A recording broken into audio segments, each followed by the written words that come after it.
Hi everyone, welcome back to the channel. It's been a minute since I've shot from closer to home in New York, but here I am finally back in Westchester County, just north of New York City. And this park is one I visited a couple of times before.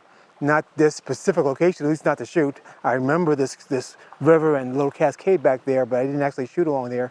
I thought it would look better in a different time of year than late autumn when it was basically brown and nothing over here. But now it looks pretty nice. Birds all around.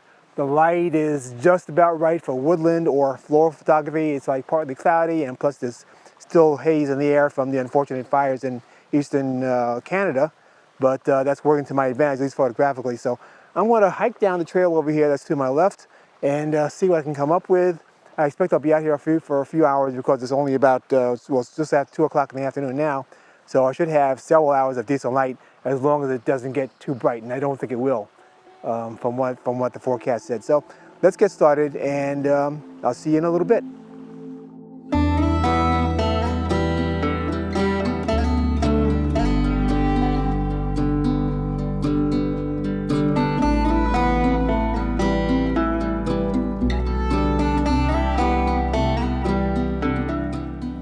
All right, well, you probably noticed a lot along this trail, there's a lot of rhododendron bushes growing, and I couldn't help but stop and take a photo of at least one of them. I might make a couple of compositions here, but I've got my macro lens mounted on my camera here. It's a 100mm macro, and I've come real close to this flower that's right here. I don't want to, I just touched it. All right, well, didn't mean to do that, but that's the flower I'm focused on. And actually what I focus on within that flower is just the tips of a couple of stamens. And I think I want to make kind of an abstract image here. Opened up, right now I'm at f4, but I could go right to f2.8 or, which is the 2.8 lens, so I could wind up doing that. But one thing that's going to be very tricky because of the very narrow depth of field and the fact that there's a very slight breeze, I'm going to try something rather than focusing manually like I normally would. I've got servo tracking on, and I just tapped the tip of one of the stamens, and hopefully if the breeze stays down like it is right now, I can take the shot, and I'll take a few more. If you notice, I've got the cable release on here because with the slight breeze, I have to wait till the breeze actually stops, and then I can't trust the 2-second timer because the breeze could start again in those 2 seconds. So I'm going to take a few more of these, and I'll focus manually on a couple of them also. Move the camera around a little bit, maybe capture some different blooms, and whatever I get, you'll see right now. My best image here was this one, with the flower directly facing me. I had more stamen tips in focus because they were in the same plane. I was so close to the flower that the background was blurred out even at f8.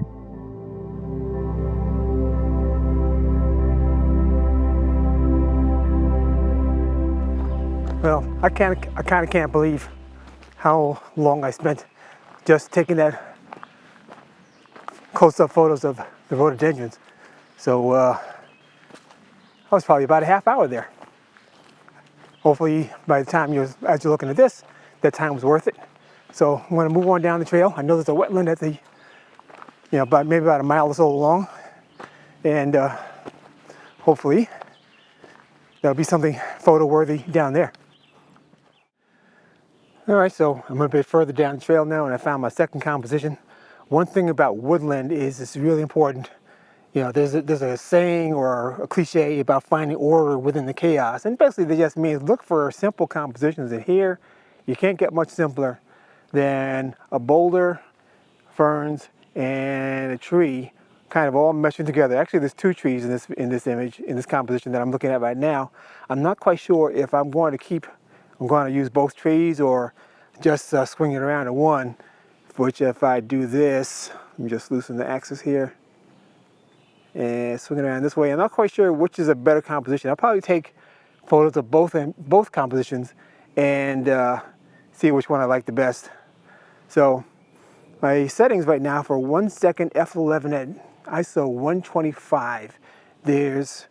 I'm a bit uphill from where I was before, and it's hardly any breeze up here, which is fortunate, so that's going to let me get away with a fairly long exposure. So this is going to be 1 second. I'm going to set my 2-second timer.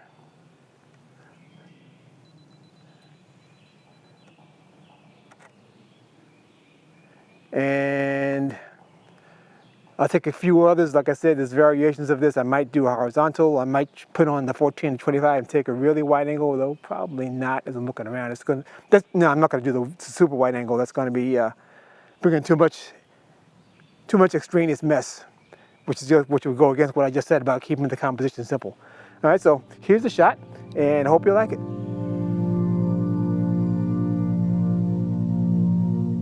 I finally decided I needed to show the whole boulder, so I took 2 images panning from left to right and combined them as a pano.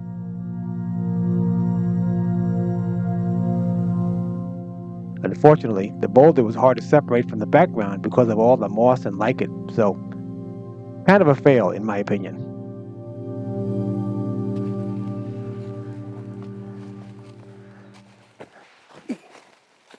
Well, if I don't break my neck, I've got a pretty cool composition right in front of me.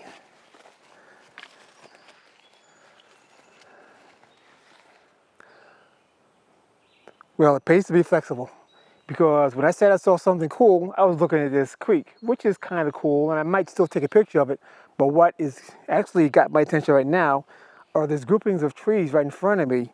Actually, there's 2 trees, 2 groups of 2 trees.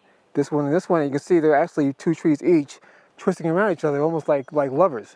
And I've left the ferns that are lying right in front of them. I'm going to turn the polarizer around just to see what that does, and that does do some dramatic things to the saturation. And I kind of like the saturation maxed for this situation. So I guess let's leave it right there. So on my lens, I'm zoomed out to about 50 millimeters.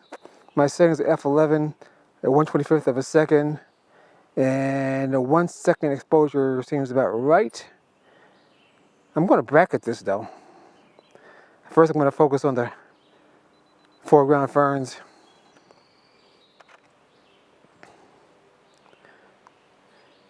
And then on the tree, the first tree that's to the right, that's the closest to me. And next, the second group of trees that's to the left. And I'm really liking how this is going to look. I might crop it to 4x5, probably take some off the top because there's some highlights of high sky in the background that I kind of don't like, so I'll probably just crop that out or fill it in or both. And the final result, you're going to see right here.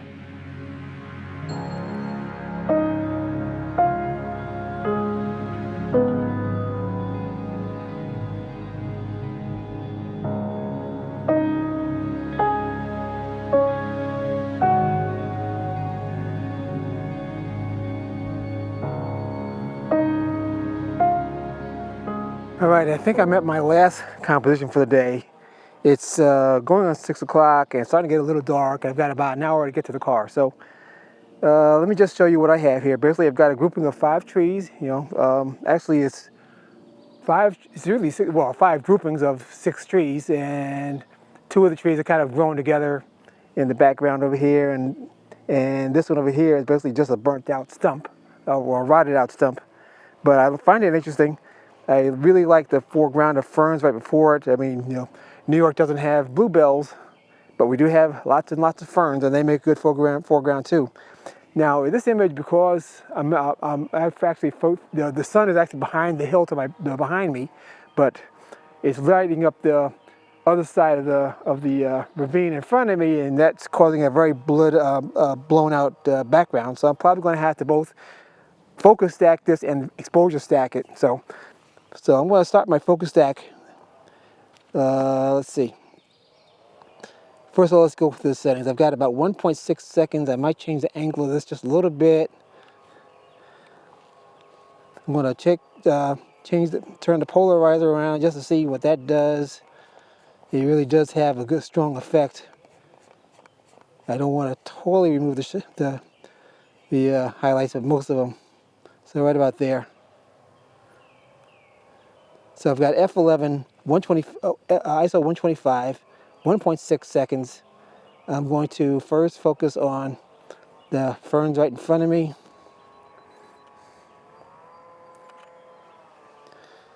Then the tree that's in the middle.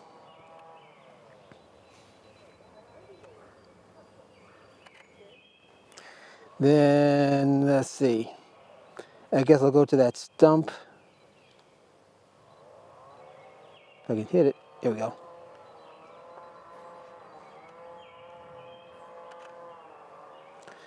And maybe one of that background tree. There we go.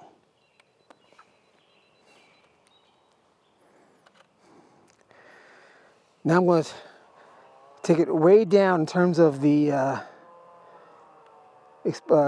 shutter speed. I'm going to take one more exposure now for the background because that is so blown out. I'm going to have to try and blend this in. Still focus on the back.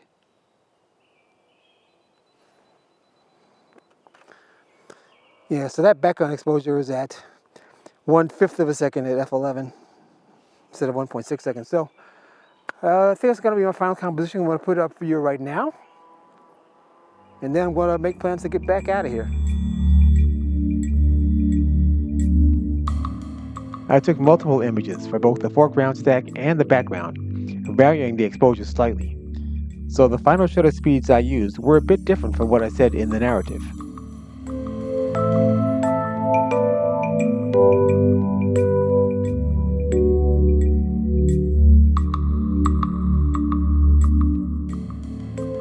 Well, it may be hard to see on the video, but it is getting pretty dark. I've got about an hour hike to get back to the car, so I'm going to get started. Thanks for joining me on this little adventure. I hope you enjoyed it as much as I've enjoyed taking the pictures. If you're not already subscribed, please subscribe to my channel so that you'll be able to see my content right away. Make sure that you not only hit the subscription button, but also the notification bell, so that the next time I upload, you'll see it right away. Thanks again for joining me, and until the next time I see you, bye for now.